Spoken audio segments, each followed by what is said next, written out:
Good evening. We are back again, and you are watching Coffee, Candidates, and Conversation. We have a special guest with us, but before we introduce our guest, I want to let everybody know if you're new to watching, here's what this is about. Coffee, Candidates, and Conversation is a piece we put together to provide voters an opportunity to have a one-on-one type experience with the candidate. We know that because of COVID-19, we can't possibly arrange as many opportunities for candidates to interact with voters and for voters to, in turn, interact with candidates. But what we can do is bring candidates into the place we've all spent a lot of time, and that is home. That's why we're here today. And our special guest today, his name is Mark Pickrell, and he is a candidate running to represent the state of Tennessee in the United States Senate. Welcome to Candidates Coffee and Conversation, Mr. Pickrell. Thank you. I really appreciate it. This is great. Yeah. Well, I saw you lifting your mug earlier. I have my Shelby County Democratic Party coffee mug. This mug is getting a lot of mileage, and I think my caffeine intake has probably doubled since I started this series. But let's sort of dive in. Can you wait? First, can you send me a mug? You got to give me a party gift for this. So we can definitely do that. We can definitely do that. See, I don't have any writing on this. I will get some writing the next time. Yeah, and I'll tell you what. We'll make note and we'll get you a Shelby County Democratic Party mug so that you can have the good coffee. Yeah, the good coffee. Now, we like to have fun on the show, and we also like to sort of get around some of the typical speak that we hear from candidates. You know, we always hear the question, tell me why you're running, and it always comes out like that. But our voters want to know something different. Our voters want to know something about you that we cannot Google, that we won't find in your campaign literature or on your website, and that we likely would not learn about you if we work with you in your professional capacity. Okay. A few years ago, we had a cleaner of I run a small company, and we had a cleaner, and he and I became kind of friends. And it turns out he makes small reed Indian flutes. And so for Christmas one year, he gave me a small reed Indian flute that he had made. And so when I want to relax, I go into my office at my house and I shut the door and I sit there and I play just random music on that small Indian flute that he gave me. And that's one of the best gifts I've ever gotten in my life because it's been hours and hours of just pure relaxation. And I have never put that on the web or talked about that with anybody. So that is something very few people know about me. All right. I think our voters are feeling a little closer than they were before. And man, what kind of wood? What's the flute made out of? It's a reed. It's literally if you think about it, it's a reed. It's probably about an inch and a half. It's oval in shape, and then it's got the hole. It's got 6 holes in it, and then it's got a little block that gives you the whistle sound that makes the reed blow. You've heard that calm, smooth. It's an Indian kind of music. Well, that's what it is. It's a reed flute. It's awesome. Oh man, nice, man. Well, I like that. I'm a musician of sorts myself, and so I'm always excited to learn that we have candidates who are musically inclined and who turn to music and view it as therapeutic and fun. And so, so let's just dig a little deeper in terms of getting to know you before we get to some of these issues. We know that oftentimes candidates and elected officials alike, once you step into that arena to run for office or hold a public office, your life becomes the sum of your constituents' concerns. So, but the thing we forget is that you are also a voter. So let's take that candidate's head off and set it to the side for a moment. Let's talk about the voter. what for you as a voter is the biggest issue that's on the table, and why? Well, as a voter, and I have to add as a candidate, I'm motivated by economic issues. I got into this race because I had been worried that for many, many years, decades even, we've been making one change after our laws to the other that has made our economy more and more unstable and more unfair. And I got into this race actually pretty late, last day you could get in, because COVID hit. And I thought with COVID, we as a society might finally be able to make those choices to reverse a lot of the changes we've made to our laws that have made our economy worse and not better. And I think that the people of Tennessee, and including me as a voter, are ready for those changes. I've been ready for them for a long time, but I think that we need to get everybody ready for them. And I think Tennessee voters and American voters are ready to make those changes that we need to make to turn this economy around. And that's really my main motivation. Uh, Within that, when we talk about unfairness, it's a whole variety of unfairnesses that we have. We're going to get to, I know later in the discussion, a discussion about social justice and about racial justice. But I firmly believe that we cannot have social justice in our country. We cannot have racial justice in our country until we have economic justice in our country. And so we built this system that actually benefits wealth, which is another way of saying it actually benefits white people. And instead, we got rid of all those protections that made our economy more mobile for everybody, regardless of how much wealth you had, and made protections first and foremost for people who work for a living. And so those are my main motivations as a voter. That's what I care about for our country. But it's also, therefore, what motivates me for running as a candidate. Okay. Well, then this seems like a good place to pick as a follow up. Then, what do you see for us as an opportunity to improve economic growth in Tennessee? It's a whole lot that we have to do on the federal level. I would encourage you to look at my website because I have 7 basic points. And then in the detail, I have 16 legislative changes that we need. It's everything from changing how the Federal Reserve operates to changing how we spend money on military uh, wars abroad, to changing how we deal with our deficit, to changing how we deal with taxation of dual working households. Those are all changes that we have to make. And I've got 16 of them on my website. But those are some of the changes that I think we have to make in order to turn this economy around. The most important ones have to do with Wall Street versus Main Street. We got to restore Glass-Steagall, which was a law that protected us for 70 years that we got rid of. And after we got rid of it, our economy became more and more unstable. And then we also need to change how we tax capital gains so that we can start addressing these benefits that people who make money from wealth have that people who make money from working don't have. And so those are the sorts of changes that we should make, in my opinion.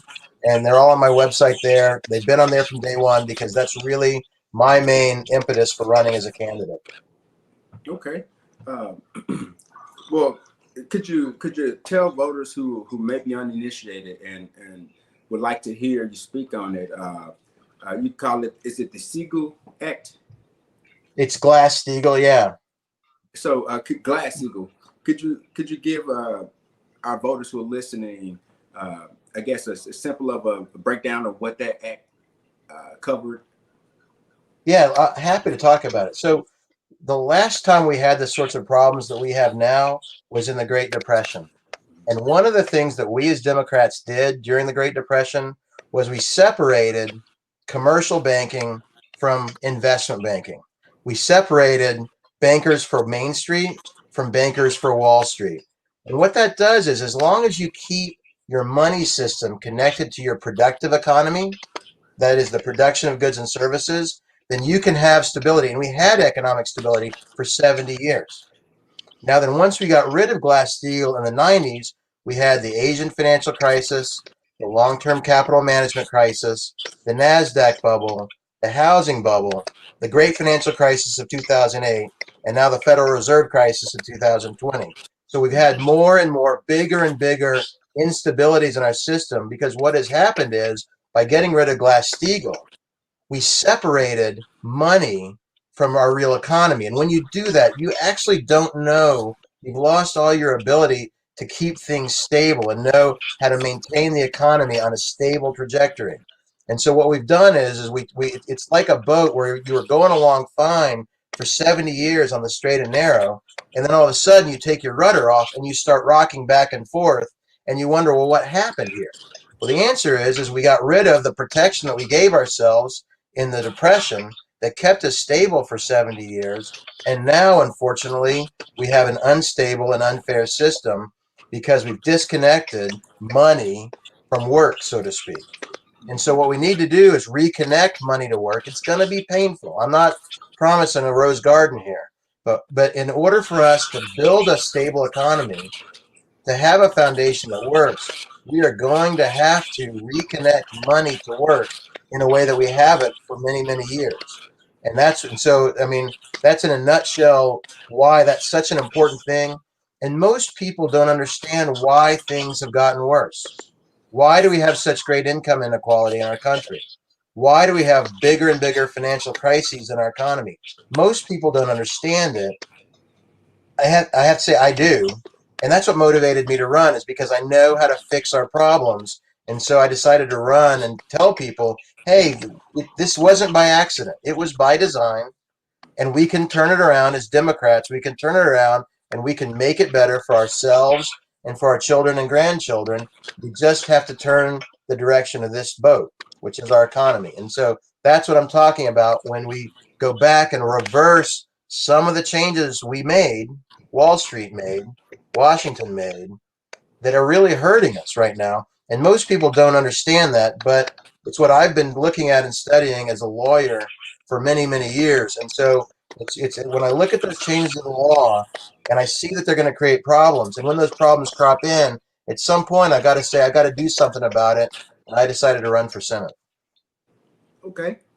Does that make Well, sense, Mr. Harris? Does that make sense at all? I mean, it makes a lot of sense. And I was processing a follow-up question, which is, and I think voters would love to hear, a breakdown of this. What would you say if you had to identify, one or two causing or contributing factors to the wealth gap or the expansion of the wealth gap in a way that, voters would be able to really digest? If you could tell us one or two, maybe even three of the contributing factors, which ones would you identify? Sure. I'll start out with getting rid of Glass-Steagall. That was a big mistake. Treating capital gains tax-wise better than we treat income from work is a huge and negative effect on our economy. Just imagine what we're saying is when you make money by not working, we're actually going to charge you lower taxes than when you make money by working. That's got everything backwards. As from my perspective as a Democrat, we need to take care of working people first and foremost, and Wall Street second.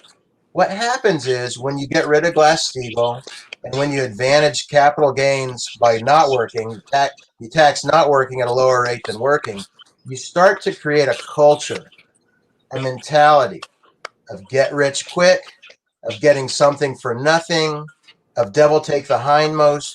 It's an attitude. It's an attitude of instability and insecurity as opposed to an attitude of productive work, fairness towards all, and steady growth of our economy. So when you talk about what do we need for economic growth in Tennessee, which is what you have on the table, what we need is steady growth over time, not unstable growth, up and down, more and more crises. So returning to Glass-Steagall, not giving an advantage to income from not working. Some of the Federal Reserve policies, we've got a central bank. They have a very important job. But when they start to cater to Wall Street and make sure that Wall Street is okay with their bailouts and ordinary people are not okay at all, then you've got that separation between our productive economy and people who work and Wall Street and people who make money from their wealth. And the Federal Reserve is a big part of that. So you've seen, if you go to my website, you'll see that we need to define the inflation target that the Fed should have. We need to make sure that we protect pensions by having at least long-term rates, having a basic floor under them that we've gotten rid of. We used to require moderate long-term rates, and the Fed has been so scared of dealing with these ups and downs of these crises that they got rid of that entirely. Those are the sorts of changes we have made in the last 20, 25, 30 years that if we will undo them, we can return to a stable growth and fairness, particularly for people who work for a living. And so I've got a lot of ideas, a lot of legislative proposals on my website. They've been there from day one. But the basic idea is returning to an idea that is one that you are familiar with and everybody's familiar with. Fair day's wages for a fair day's work, being able to live based on what you make as a worker, and people across the board being treated fairly as workers. That's really the heart of why I'm a Democrat. I think it's what the Democratic Party has always stood for and should always stand for.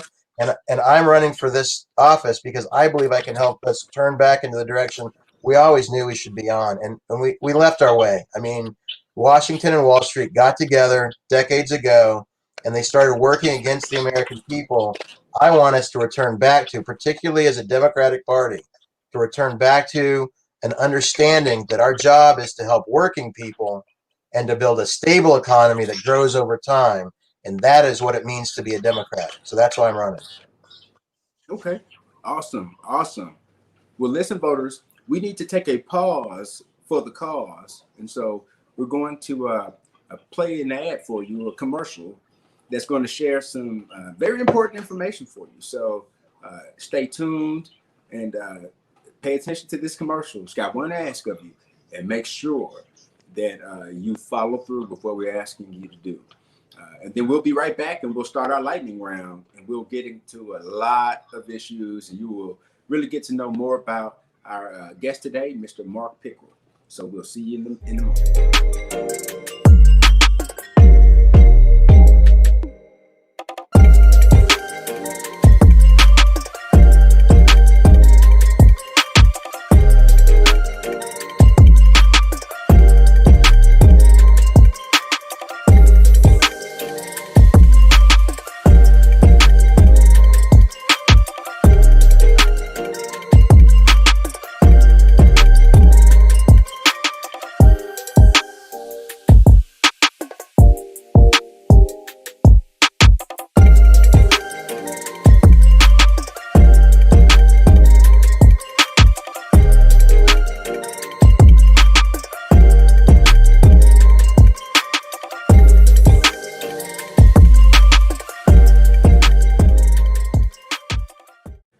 All right, we're back, and you are watching Coffee, Candidates, and Conversation. We're here with our special guest, Mr. Mark Pickrell, who is running to represent the state of Tennessee in the United States Senate. So we're about to start the lightning round. And in the lightning round, we're going to cover an array of issues. And so for each issue that we place on the screen, we want to hear from Mark Pickrell on it. And we hope to keep the answers to about a minute and a half. But if we need to go longer to adequately address a topic, then no worries. We'll do that because we want the voters to hear what you have to say. And we want voters to have as much information about each candidate going in to the polls so that they can make the most informed decision. All right. Are you ready? Fair enough? I'm ready. Okay. So I think we have a really good transition question to kind of kick off the lightning round. And, you know, we talked a lot about the economy. We talked about how we can, you know, what some of the factors were that have led us to where we are in terms of, you know, having another crisis, financial crisis. So can you answer this question for us? What is a livable wage? It's a different amount in different parts of the country, but it is something that is much higher than our current minimum wage for even an individual, much less a family, a single parent, or a family of four. And so we know that we have not changed our minimum wage for many, many years. I don't even know exactly how many it's been, but it is probably needs to be at least twice what it is now to have kept up with urban inflation. And so we know that a livable wage is probably at least $15, even for an individual or a single parent. And it may be more for somebody who has a family and has two people working. Even at minimum wage today, probably not adequate.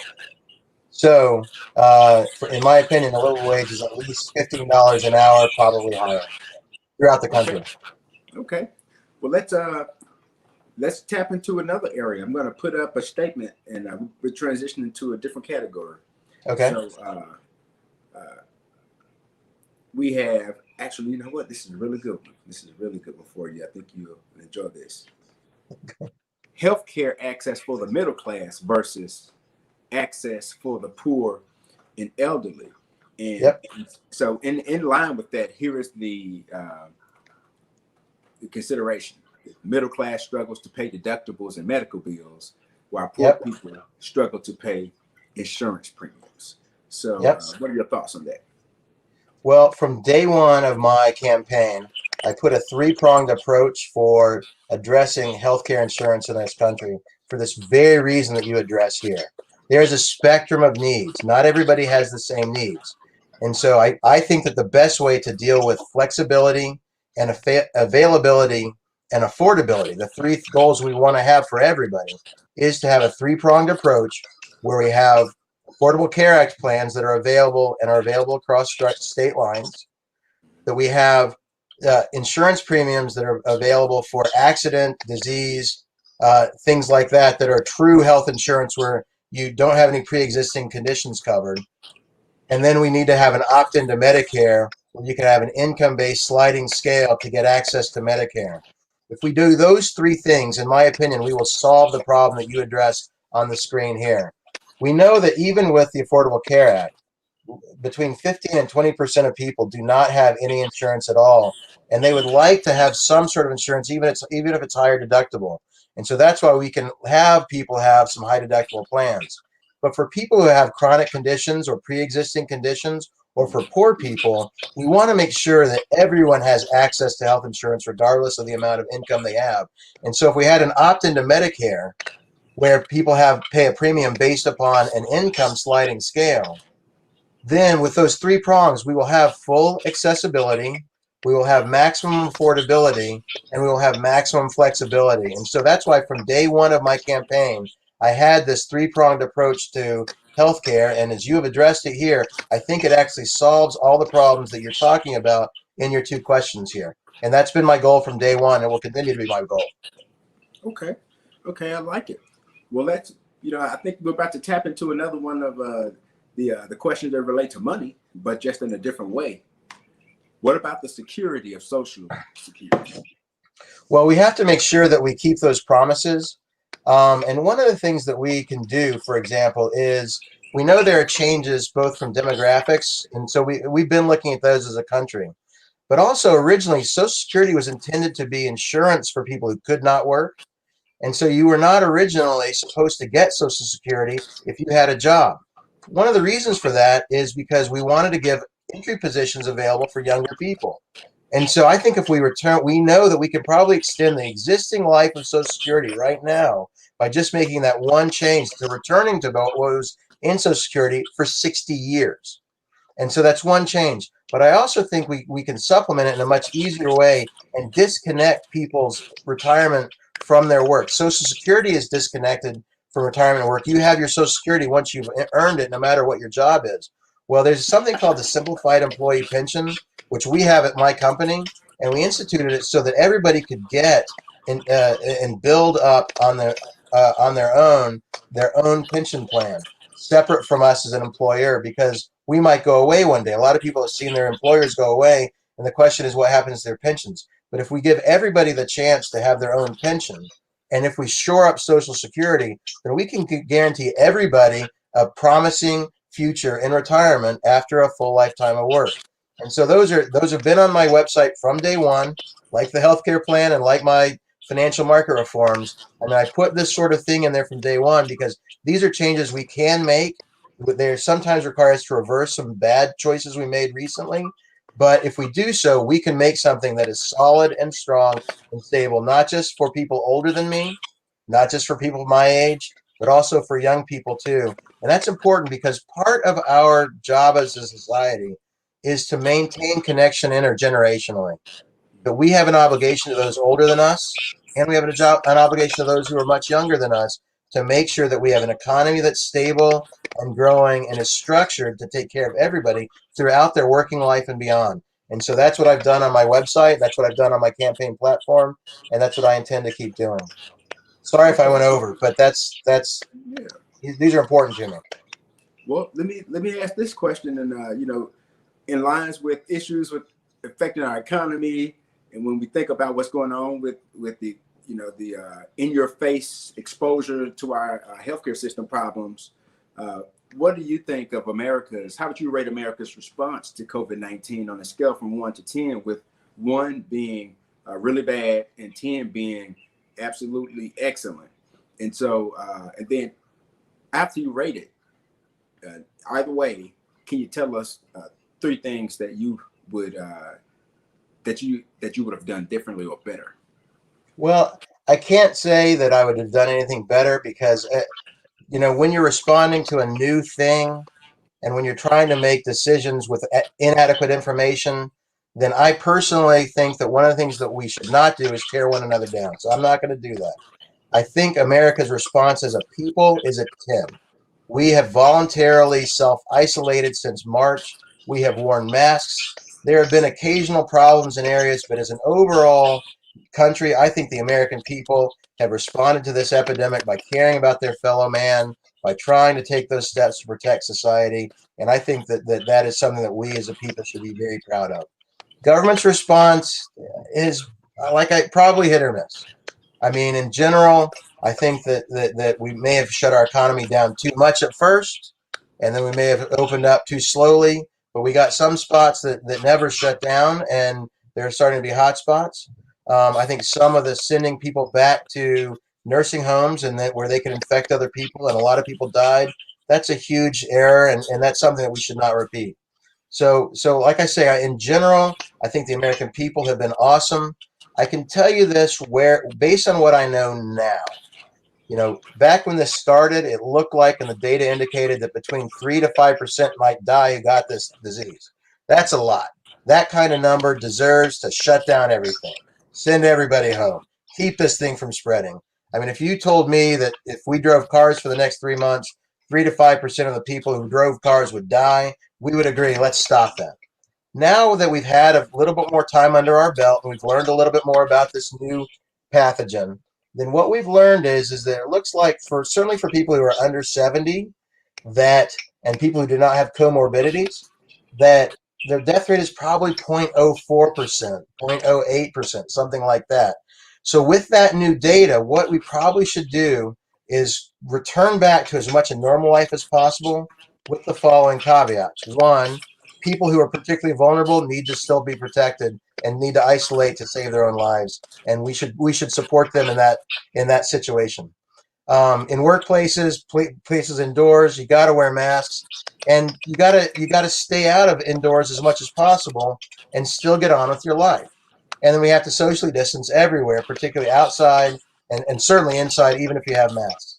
And so I think that in one of the jobs of the legislature, one of the jobs of the Senate for the whole country, and one of the jobs for the state legislature is to set those rules where we as a people can all reach agreement and say, you know what, we now know enough that we can assess the risk and we can make collective decisions about how to deal with the risk and how to take care of one another, knowing that some of us are going to be hurt, some of us are going to die from this. But we also know, just like with cars, we know people are going to die. We make those choices about what kind of risks are acceptable or not. And that's the job of a legislator. And so I can tell you, if I were in the Senate, I would be working with everybody in the Senate and everybody in the House to try to come up with those rules that will give us maximum freedom while giving the most reasonable protection of health and safety and supporting the most vulnerable among us. That's, to me, that's kind of what it is to be a Democrat, frankly. That's, in a nutshell, that's what it is to be a Democrat. And so I think that's what we should do in the Senate. It's what we should do in our state legislature here. Well, here's a follow-up then, and in line with talking about um, deciding which risks to take when there are no perfect solutions. What about this? the threat of Betsy DeVos and Donald Trump to decrease funding for school districts, they go all virtual. That is the sort of bomb throwing that we have got to stop. I mean, as every city and every locality tries to figure out what's best for it, one of the things those of us in Washington should do is have the humility to say, I don't know what's right for everybody, but I do know it's my job to support everybody, every locality's decision about what they think is best for them. And it's probably going to be different for different cities and different parts of the country, and not cities, rural areas, suburban areas. They're probably all going to require a little bit of a different thing. And so to say that one size fits all, or worse yet, that I'm the grand poobah who knows what everybody needs, is part of the problem. It's not how to solve the problem. It's part of our problem. And so we should not be decreasing federal funding at a time where we probably need to be increasing all funding for schools, because we know that our children's educations are at risk right now. And in my opinion, we cannot let our children be the main victims of COVID-19. And so, in the Senate, as a citizen, as a voter, for me, job one is to make sure we take care of the least protected among us, and that includes the children. And so I think the question is, how can we channel more funding to our students, not less? Okay, I like it. I like it. Well, let's continue our transition through these different areas. Legalization of cannabis. Yeah. What do you think about that? Some states are really. I have been a criminal defense. Oh, sorry. I have been a lot of states Yeah. are bringing in loads of extra revenue that if used for the right causes can make a big difference. Tennessee hasn't jumped on board yet. Yeah, I have been a criminal defense attorney for the majority of my 25-year career plus. I have seen the damage that our draconian laws against drugs, including cannabis, and the violence that it creates, the poverty that it creates, the problems in foreign countries that we've created because of our attempt at prohibition when it comes to marijuana and other drugs. In particular, the effect on African American men of our war on drugs has been devastating. And I cannot in good conscience continue that. I think that if we would treat drugs like a public health problem rather than as a criminal problem, particularly a criminal problem where we can direct the entire weight of the state against our African American male population, then we will produce a much fairer, much better society. It was interesting to me throughout my career. When we had crack, we had a war on drugs. That was African Americans. When we had meth, that was poor white people mainly, and we had a war on drugs. But when we had a problem with opioids, which mainly or to a large extent affected wealthier white people, we had a public health crisis. And so I think that the treatment we had towards those three drug epidemics is a good example of how we should really look at the mirror and say, you know what, maybe this whole prohibition approach is wrong. Maybe we should treat this as a public health crisis like we did for the opioid epidemic. And then that will require us to figure out how to take care of an entire generation of African American males and reincorporate them into society in a way that will make us richer, happier, more stable, at peace. I mean, I have to say, based on my career, that is what I've seen, and I am very adamant that I believe that's the way we should go. Well, man, I think you touched on a lot of sore spots for a lot of people, and I'm glad that you did. And I mean, at this point, it is not a secret that in particular, the crack epidemic and the flushing in of cocaine and crack into our urban communities, was not something that was driven and molded and shaped by those who living in the areas. It was brought in to fund some other initiative by our government, and it's very rare that you hear candidates take a stand on that, and you don't hear any elected officials hardly take ownership on behalf of our federal government for orchestrating what has become a travesty in America with the high school to prison pipeline that is stronger than the American economy at this point. I can do no other. I encourage everybody to look at the movie 13th. It'll give you a little flavor if you're not aware of the system. And when people ask me, do you really believe there's systemic racism? I will always use the fact we know there are far more drug dealers who are white than who are black, but there are far more drug dealers who are black in prison than white drug dealers. And until that changes, we have a nice little barometric measurement to figure out what is our criminal justice system doing. And in my experience, it's unconscionable. Like I said, I can do no other. And if I get criticized for it, if I lose on this, it's a fight worth fighting. I will use what we did with crack cocaine as an example. We had a 100-to-1 disparity that we got rid of for 17-to-1 disparity, which has no basis whatsoever. It's another way of saying that we're just going to hurt people, particularly African American males, a little bit less than we are unfairly hurting them now. And we can do better than that. We can do better than that. And believe me, once you take the profit out of drugs, you're going to redirect all of our urban economies to being productive economies. You're going to redirect the work of a lot of really smart individuals from trying to figure out how to distribute an illegal substance to trying to figure out how to distribute something legal and that's beneficial and productive for society. We created the world that the drug world operates in. And once we dismantle that world, we've got to be there to build a better, productive world going forward. And that's what my whole campaign is about. So anyway, that's where I stand, and I'll stand here forever. Yeah, and I think you hit on a very, very big point. I think I don't know who it is that said this, but the quote is that you can't stab a man in the back to pull the knife out halfway and call it progress. You know, he still has his back. Yeah. Yes. So, I think that you just walked on that parallel and made that point clearly. So let me go ahead and pull this up, and this is a part A and B question. One, okay. What are your thoughts on the restoration of voting rights for those who have successfully completed their sentence for a felony conviction? But here's the follow-up. Should felons have their voting rights taken in the first place? I can answer the first one clearly and unequivocally. The answer is yes to your first question. Should we restore Voting Rights Act after people have served their sentence? Absolutely.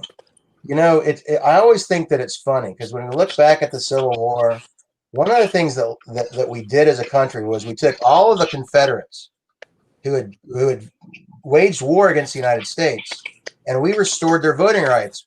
Why? So that we could reincorporate them into society as a whole and return to one productive nation.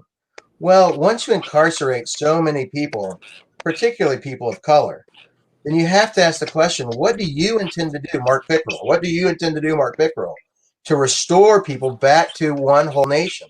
And by saying you can never vote again is a way of telling those people they're never really going to be part of my society.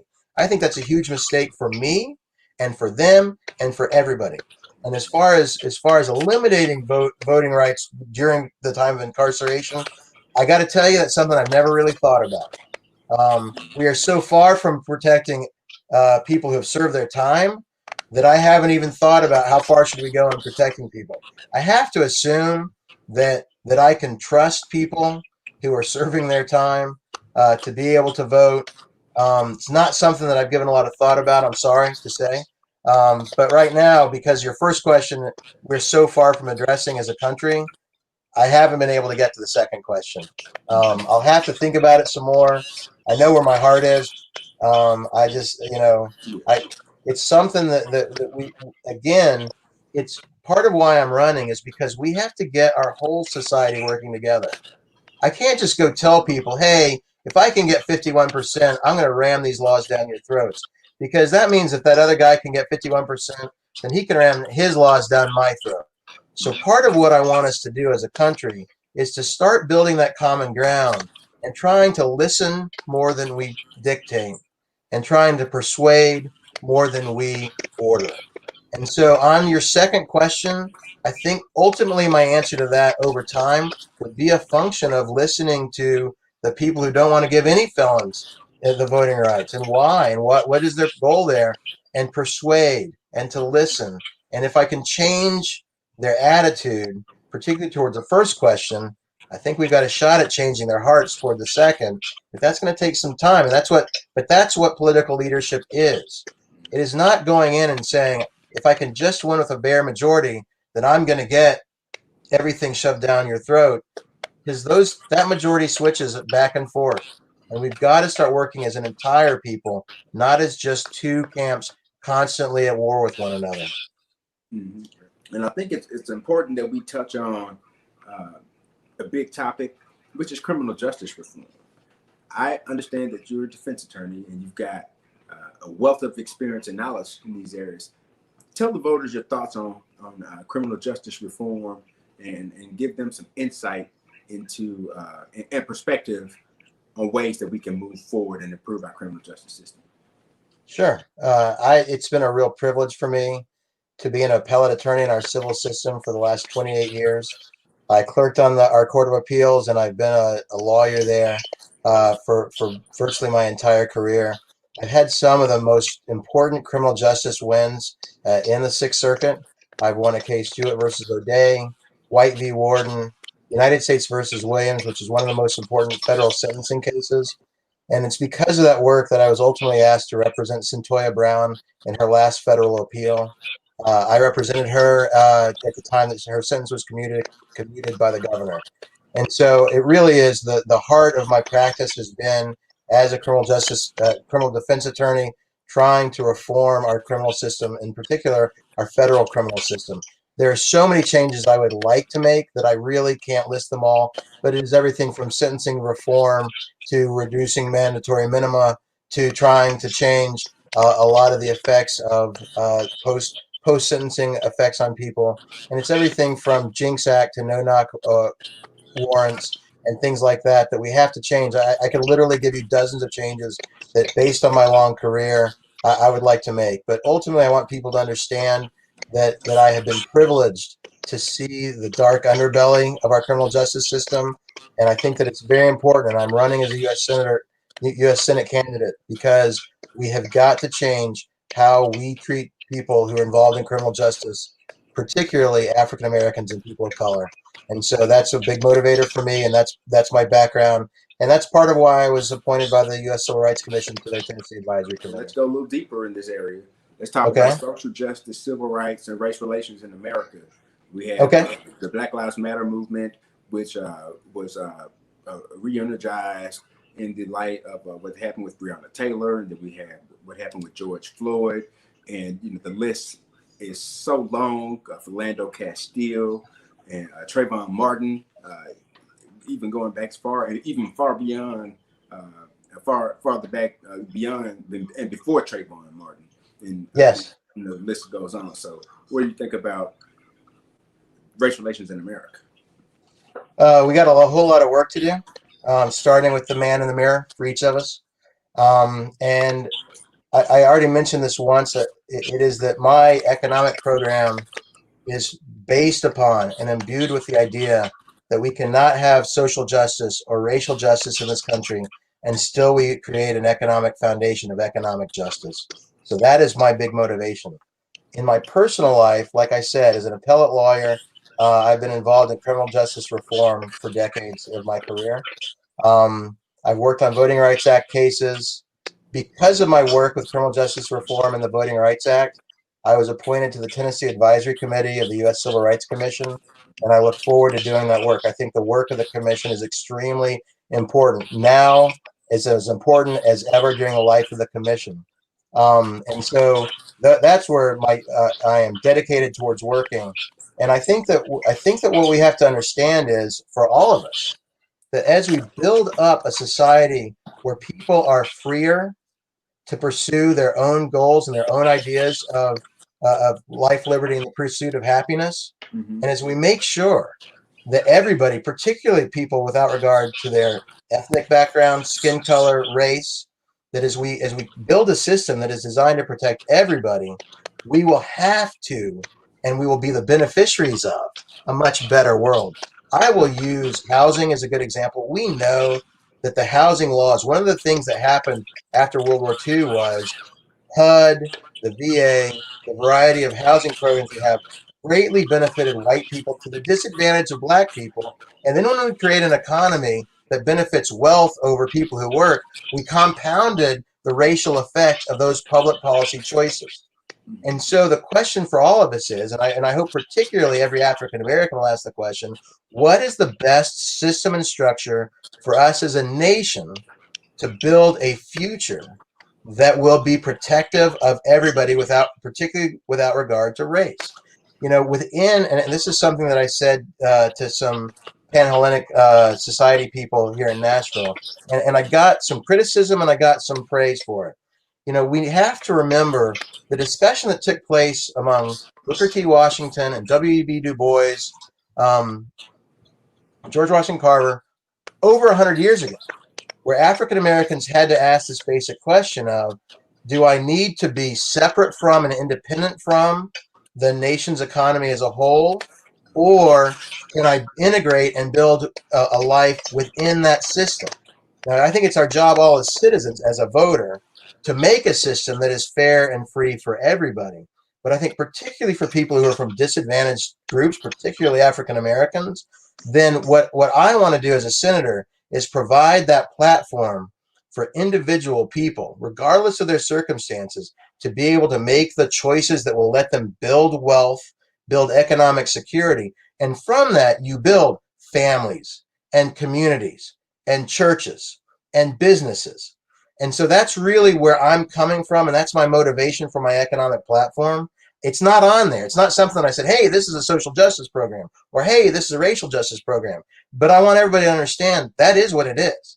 I, as a white male, will benefit from that world.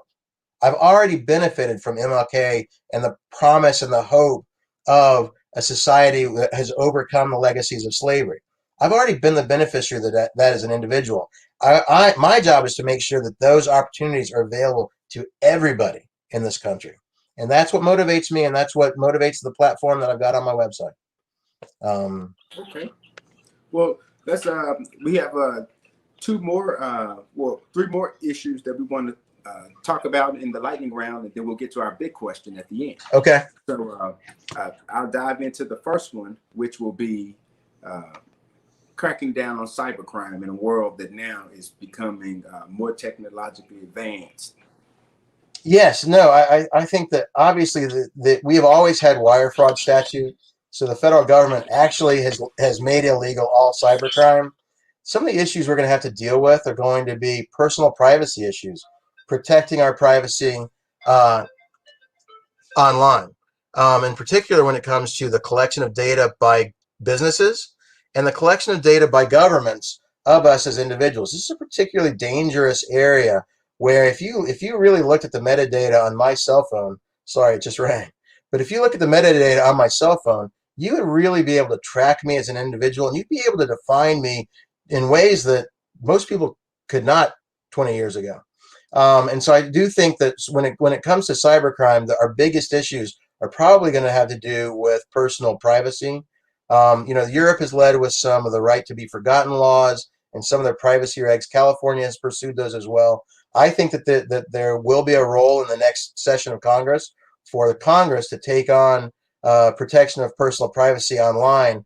And if I had my way, I would be a champion of maximum personal privacy online. And that should be a focus, in my opinion, of our laws right now.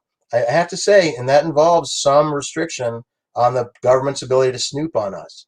I mean, we should not be proud of a lot of the revelations recently about the snooping that has taken place of the American people and the amount of information that's collected on each of us, in my opinion, unconstitutionally. But certainly it's a problem. It's one that Congress should address. And if I were elected to the Senate, I would address them.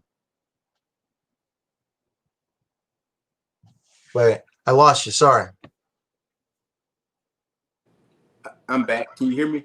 Excellent. Yep. Okay. So let's go to military spending. How much is enough? A lot less than we're spending now. From day one of my campaign, one of my deficit reduction platforms involves reducing foreign military spending. We have engaged in never-ending wars, particularly in the Middle East, that have cost us trillions and trillions of dollars. That is money that has been wasted. It has led to the deaths of a lot of innocent people, and it has not made America safer, stronger, or more secure. And so, particularly in a time when we are dealing with COVID, when we are talking about needing to increase funds, but certainly not cutting funds for school children, when we need to rebuild the infrastructure of this country, which is collapsing in many cases when you look at our bridges and roads, we should not be wasting the money on foreign military engagements. I mean, we have been at war in Afghanistan longer than the soldiers there have been alive. That is a travesty. And, in many respects, if you want to talk about addiction, the addiction that we have to military spending as a nation is one of the worst addictions that we have. And it's going to be tough to break that addiction, but we need to break that addiction as soon as possible. Okay. Final question before we get to our big one at the end. The right to bear arms versus the need for gun control in America. Yeah, I would encourage everybody to look at some of my podcasts. I have one specifically on this topic. I think it's podcast number 3. And, one of the things that I say in my series of podcasts is, as a constitutional attorney and as an appellate lawyer, one of my important jobs is to support our independent Supreme Court. And so here the Supreme Court has ruled that the Second Amendment provides an individual right to bear arms. And I actually support that decision. I think the language of the amendment makes sense. And I think the Supreme Court's decision in Heller makes sense, that there is a basic right to bear arms. But as with all rights, there are limits. I mean, there's nothing that's unlimited in our law, no matter what it is. And so we know, particularly with these mass shootings, that we have issues involving mental health. We have issues involving the lethality of these 45, 50, 100 bullet magazines. Those are the sorts of things that we have to address. We have issues with background checks and people's right to own arms. We talk about felon disenfranchisement, but we have felon in possession laws that keep felons from possessing arms, and yet we don't have background checks to make sure that that set of laws protects society. Instead, it becomes a trap for a lot of people. And so when it comes to weighing our constitutional right to bear arms, we have to make reasonable, rational judgments to protect ourselves as a society from mentally unstable people, from people who would choose to try to kill many, many innocent people, and to try to make sure that people who shouldn't have guns don't have them. And so that's why I've given you 3 examples, but there are a lot where we can have reasonable, rational controls over our right to bear arms while still positively affirming our right to bear arms and understanding that each of us does have that right under our Constitution. Understood. Well stated. Well, here's our big question. So you're a senator of the state of Tennessee, right? You're taking a look at the state.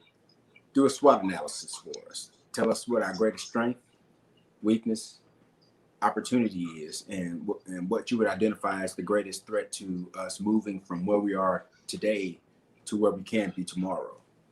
I may be a little bit repetitive here. If I am, I apologize, because I'm going to focus on economics. Our strengths are our people. If I have learned one thing over the last few months campaigning across the state, it's that the people of Tennessee are incredibly wonderful, whether you are in Memphis or Mountain City, whether you're in Union City or you're in Hamilton County. Across this state, people are good, hardworking, fair-minded, even-handed, live and let live kind of people. I don't care what the environment is. And so I consider the people of this state to be by far our greatest strength. Our weakness is in our political leadership in both parties. I think there's enough blame to go around, and we need to address it. We have let these problems fester, whether it's drugs, wars abroad, economic problems, education problems, housing problems.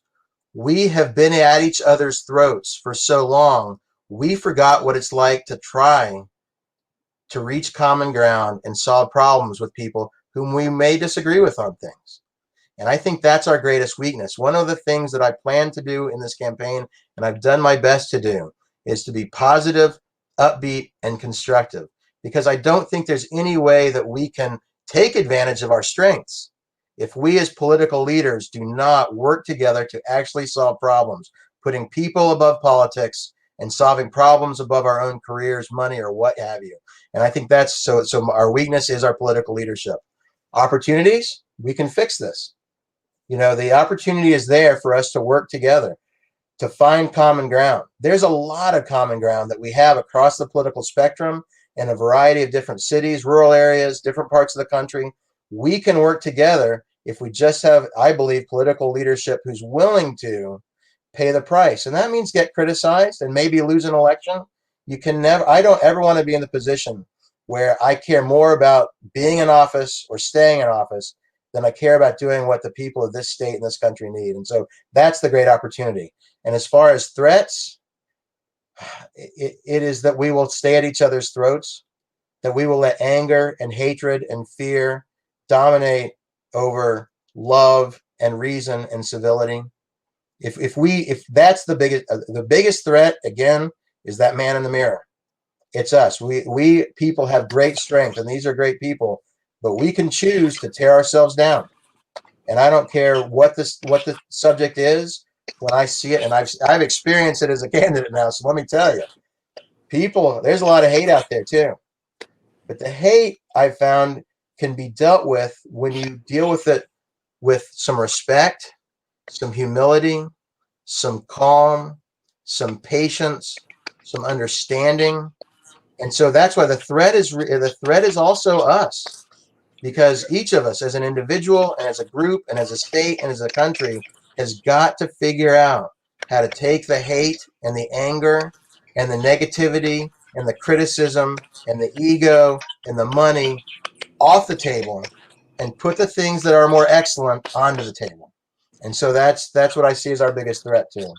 And I want to help change that. The way I run is to try to be an example for what positive change looks like. And that's my goal here. Well, I think you did an awesome job, and we are so excited that you came on the show today to share with us. Thank you. So we're going to give you the last word.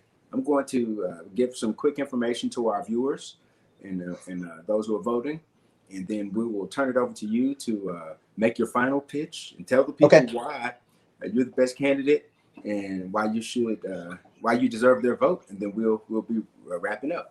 So if you're watching, I want you to know that everyone can make a difference, and one vote can be the difference. One vote has a lot of power, but 50 votes, we pick up momentum. With 100 votes, our votes together become a powerful hammer.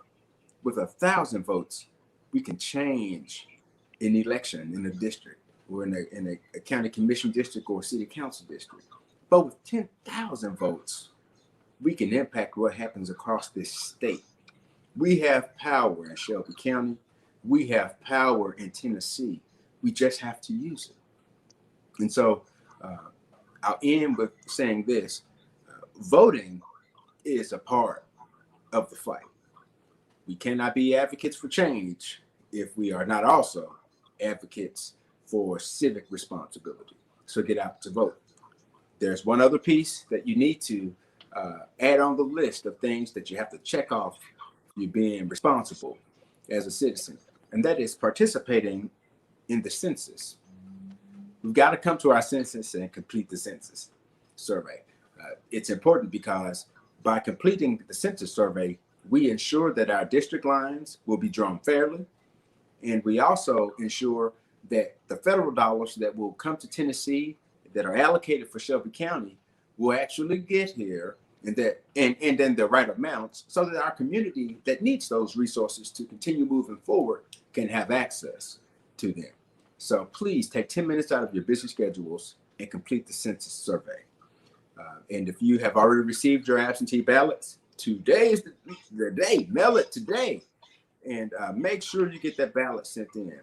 If you have any questions or concerns about delivering that ballot, you call the election commission and flood the line. You email the election commission and you flood the line. Make sure your ballot gets counted.